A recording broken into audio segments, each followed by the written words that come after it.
Hoje eu vou apresentar a minha leitura sobre esse livro, Economia, Modos de Usar, um guia básico dos principais conceitos econômicos. E vou dar alguns detalhes dos principais pontos aqui elencados, né? Será que é de fato um livro sobre economia geral? Será que é um livro de entretenimento? Será que é um livro de estudo? Quais são os pontos fortes e pontos fracos dessa obra? E que paralelos a gente pode fazer com os temas mais atuais da economia digital, se é que isso está presente nessa obra, presente nesse livro, né? Eu vou responder essas perguntas, contar um pouco dos detalhes da obra e também correlacionar com os temas que a gente trata aqui no canal, que a gente tem estudado e que valem a pena serem abordados por aqui. Vamos lá! Oi, eu sou o Felipe Cabral, esse aqui é o Banco Aberto e aqui a gente fala sobre economia, criptoativos, DeFi e novas tecnologias para o setor financeiro. O nosso objetivo é sempre apresentar os bastidores, tendências, ferramentas e produtos que fazem parte das transformações econômicas ao longo dos tempos, as antigas e as mais atuais. Se você quer novos horizontes, quer aumentar seu repertório, quer atuar nesses mercados, se especializando em economia, finanças, com foco em criptoativos, tokenização, nova economia digital, você tá sim no lugar certo.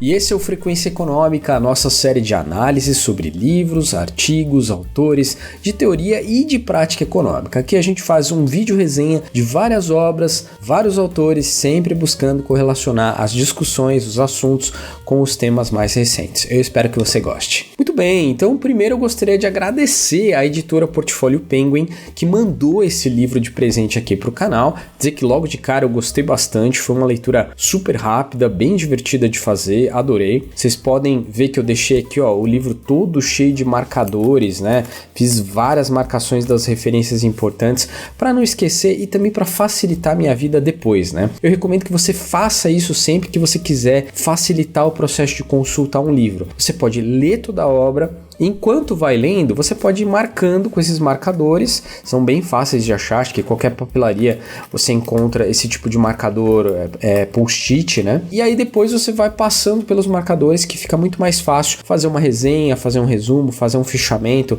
ou qualquer outra coisa que você precise numa consulta póstuma à obra, tá bom? Esse livro, ele foi originalmente escrito em 2014 e ele foi publicado pela primeira vez em língua portuguesa em 2015. Ele foi traduzido por Isamar Alando, uma baita tradutora com mais de 100 obras traduzidas, e pelo Rogério Galindo, também um tradutor aí que tem um extenso currículo, tá? É um livro de 465 páginas, então ele é meio gordinho sim, né? E há versões dele também em e-books, para você ler em dispositivos digitais, ele está publicado em vários idiomas e também achei uma versão de audiobook dele em inglês. O autor é o Ha-Joon Chang, aqui onde eu estou mostrando com o meu indicador, tá? Ele é um economista sul-coreano, mas que vive bastante tempo no Reino Unido, onde ele se formou e onde atualmente ele trabalha. O Ha-Joon Chang é professor do Departamento de Política Econômica do Desenvolvimento na Universidade de Cambridge. E ele tem vários outros livros publicados, entre os quais dois famosos, um chamado Chutando a Escada, vou colocar aqui a imagem para vocês verem,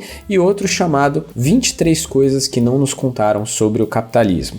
Ele acabou se tornando um autor aí best-seller popular de publicação econômica para não economistas. Acho que esses dois livros famosos e esse aqui, de certa medida, podem ser classificados dessa maneira. O Ha-Joon Chang é um economista que não cabe dentro de uma única categoria dentro da noção de escolas econômicas. Mas como ele mesmo apresenta no site dele, as principais influências das suas ideias vêm um pouco da escola neoclássica, um pouco da escola institucionalista e até um pouco da escola marxista, por incrível que pareça, tá? O mentor dele em Cambridge, o Robert Rawhorn, é um marxista declarado. Tomando isso como base, a gente pode ter um pouco aí do tom das ideias que ele traz aqui e em outras obras. Agora, saber uma eventual classificação sobre as ideias de um determinado autor, às vezes é útil, mas às vezes também pode representar uma barreira ou levantar um certo preconceito, né, sobre as ideias apresentadas. Então, aqui, sendo honesto com vocês, essa informação é mais um guia para você saber onde está pisando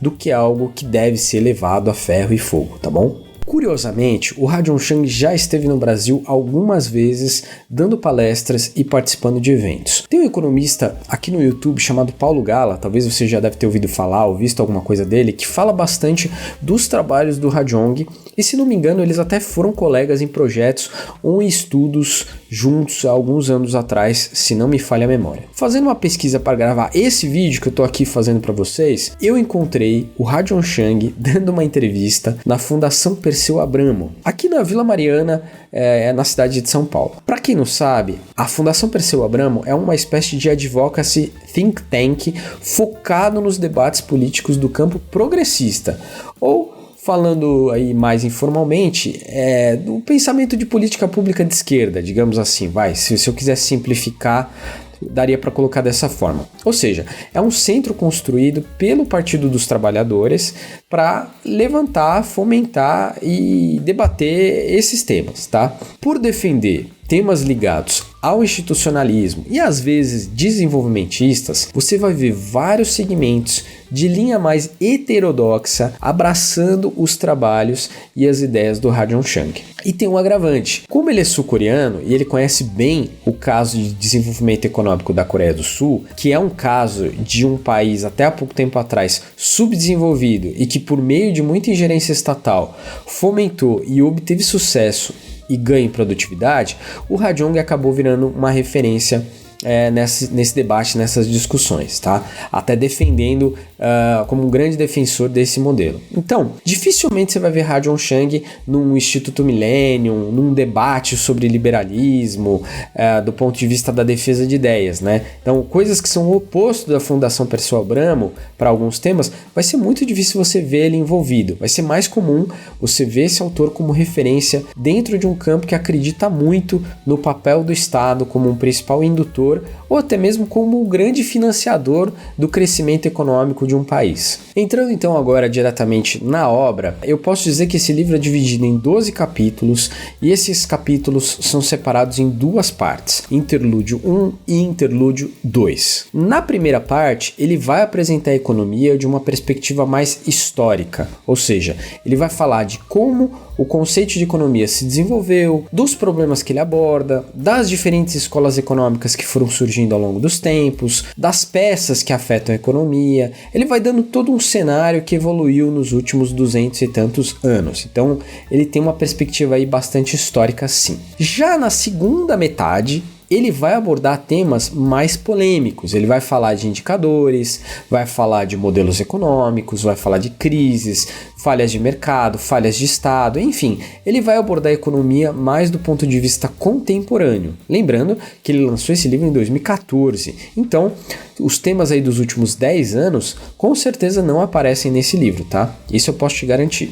Esse livro é para um público iniciante ou até mesmo para um público interessado em entender como um desenvolvimentista institucionalista apresenta a economia. Então, se você gosta de economia, gosta de geopolítica, gosta de entender sistemas monetários e até escolas de pensamento econômico, mas não tem uma graduação, uma pós-graduação sobre esse tema, esse livro é para você sim, vai fundo, acho que você vai aproveitar muito essa obra. E o autor, ele tem sim um certo cuidado grande em várias partes da obra, na verdade não em todas, mas em várias, e você vai ver isso no capítulo que ele apresenta, por exemplo, as diferentes escolas de economia, de apresentar os temas dando informações sobre os dois lados da moeda, sempre falando dos argumentos bons e dos pontos críticos de determinadas ideias. Embora ele se posicione, como eu tenho dito, como eu disse aqui até agora, ele não fica fazendo panfletagem, ele procura apresentar vários consensos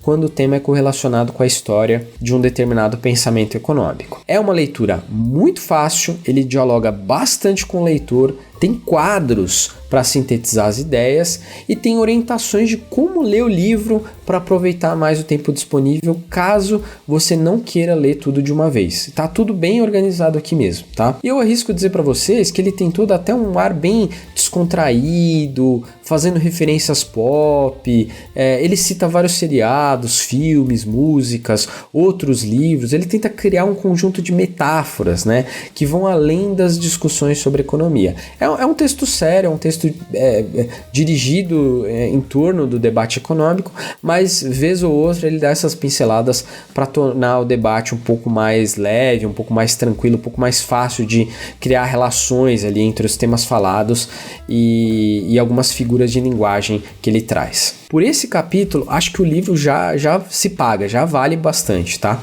E aí, gostando até aqui? Eu espero que sim. Então fica comigo até o final que eu vou te contar quais foram as conclusões que eu tirei da leitura dessa obra. E se você ainda não é inscrito aqui no canal, eu te faço o convite, clica aqui no botãozinho de inscrição, deixa o like e compartilha esse conteúdo com outras pessoas que podem gostar dele. Esse simples gesto ajuda a gente, incentiva a gente a continuar produzindo conteúdos como esse e mantém o canal ativo sempre com coisa nova. Valeu! Página 195. Quando, em algum momento da década de 1930, onde, no escritório da Gosplan, a autoridade do planejamento central da União das Repúblicas Socialistas Soviéticas. Cena: entrevista para o cargo de estatístico-chefe. Entrevistador para o candidato número 1. Senhor candidato, quanto é 2 mais 2? Candidato: 5. Entrevistador: camarada, nós adoramos o entusiasmo revolucionário, mas esse emprego precisa de alguém que saiba fazer contas. Reprovado. Candidato 2. Quanto é 2 mais 2? Resposta: 3. O entrevistador: prendam esse homem! Não podemos tolerar esse tipo de propaganda contra-revolucionária, essa subnotificação de nossas conquistas. Fora daqui! Candidato 3. Quanto é 2 mais 2? 4. Um dos membros da comissão de aspecto professoral levanta e lhe dá um sermão sobre as limitações da ciência burguesa e sobre sua fixação com a lógica formal. Envergonhado, o candidato abaixa a cabeça, sai da sala e vai embora. Candidato 4. Contratado. Ei, mas espera aí, qual foi sua resposta? Ele disse: não dei uma resposta certa. Perguntei aos entrevistadores: quanto vocês querem que seja 2 mais 2? É com essa piada ligeiramente ácida e crítica que o Ha-Joon Chang começa o capítulo 6, na qual ele vai abordar indicadores de avaliação e basicamente vai falar de números na economia, né? Então PIB, PIB per capita, Produto Interno Bruto, Produto Interno Líquido, Produto Nacional, Renda Interna Bruta, Renda Nacional, entre outras diversas coisas, tá? Esse capítulo, ele é uma verdadeira aula de indicadores e de avaliação. Se você quer entrar num debate sobre desempenho, crescimento, evolução, macroeconomia e estatística, eu recomendo fortemente que você leia o capítulo 6 até mais de uma vez, tá bom? E esse capítulo, ele abre a parte 2 do livro. Nos capítulos subsequentes, ele vai discutir produção, o papel do emprego, o papel da renda, o papel até das instituições, como sindicatos, dos diferentes mercados, como a indústria, os serviços, entre uma porção de coisas, tá? E aí, mais à frente, no capítulo 8, o livro vai mudar um pouco de foco e vai começar a debater o sistema financeiro, né? Então, o papel dos bancos, o papel dos bancos privados, bancos públicos, a diferença entre os diversos tipos de instituição do setor financeiro, banco de crédito, banco de investimento, seguradora, fintech. Ele vai falar sobre a crise de 2008, vai falar sobre a ascensão da inovação, dos instrumentos financeiros como derivativos e muita coisa que circunda esse assunto. E aí depois, nos capítulos 9 e 10, ele vai discutir desigualdade, pobreza, vai se aprofundar em questões concernentes ao emprego, né, ao trabalho, e por fim ele vai retomar e fechar o livro falando de novo sobre o papel do Estado nas sociedades modernas e na economia global atual. Muito bem, então vamos agora para as conclusões, pontos fracos e pontos fortes dessa obra. O que eu mais gostei é que o autor e os tradutores eles tiveram um cuidado muito grande em descrever e apresentar os assuntos de forma muito leve, com linguagem simples, sempre de maneira contextualizada, tá? O livro ele acaba tendo um compromisso muito grande com o leitor leigo, com o leitor iniciante, com o leitor curioso, que quer saber mais de alguns temas, mas que talvez não teve a oportunidade ainda de ler sobre o assunto. Com bastante frequência, os assuntos eles são sintetizados, tabulados e tem um esforço de elaboração crítica, de conexão entre os termos, conceitos e ideias mais difíceis, tá? E ele vai colocar luz em pontos pouco explorados por comentaristas de economia mainstream, como aspectos comportamentais, aspectos filosóficos dos indivíduos e das próprias instituições. Ele traz aí, digamos, para o debate o fator comportamental, os limites, né, as possibilidades da racionalidade e o papel das escolhas na incidência do comportamento de massa. Ou seja, você acaba tendo uma visão um pouco diferente ou um pouco mais completa a respeito das forças que regem a economia, que não só aquelas da econometria ou não só aquelas, digamos, das ideologias econômicas, tá? Isso é bem interessante, eu gostei bastante de ver essa abordagem nas entrelinhas aí do livro, tá? Na segunda parte, como eu já mencionei, há muitos números, indicadores e pontos que nos levam de fato a refletir sobre como chegamos até aqui e como estamos medindo o que a gente chama de sucesso, crescimento, progresso, felicidade, entre outras coisas. O que eu não gostei muito foi a insistência, às vezes, ou até a defesa do autor em favor de práticas pouco liberais. Ele reconhece que a economia de mercado tem o seu lugar no mundo e deve continuar dominando os rumos da história, mas muitas vezes ele defende o crescimento econômico bastante associado ao intervencionismo estatal, bastante associado à industrialização, e ele dá uma ênfase enorme a falhas de mercado, né? Enfim, ele poderia ter explorado mais, pelo menos a título de debate, as ideias que transcendem as fronteiras do Estado, ou ideias que superam a noção, por exemplo, de moedas nacionais, controles que os bancos centrais fazem. A discussão monetária ela não é muito presente nessa obra. Uma outra coisa que eu não curti tanto é que, talvez pela idade do livro, pela data que ele foi publicado, é um livro que não aborda blockchain economy, não fala sobre moedas digitais, sobre a ascensão de tokenização. Talvez o Ha-Joon Chang nem soubesse disso em 2014, quando ele terminou de escrever esse livro, né? Lembrando que os temas de criptoativos, criptomoedas, blockchain em 2014 ainda eram bastante circunscritos, ainda eram de nichos bem pequenos, tá? Apesar disso, o livro vale a pena, sem dúvida, tá? Vale muito, aprovado, recomendo, então fica aqui a indicação de leitura para vocês. E aí, gostou de conhecer um pouco mais de Ha-Joon Chang e sua famosa obra Economia, Modos de Usar? Eu espero que sim. Comenta aqui se você já leu esse livro ou se ficou interessado em ler depois de ver esse vídeo. E se puder também, diga quais obras, artigos, livros, autores você gostaria de ver aqui no nosso canal. Espero que você tenha gostado, um grande abraço e até o próximo vídeo.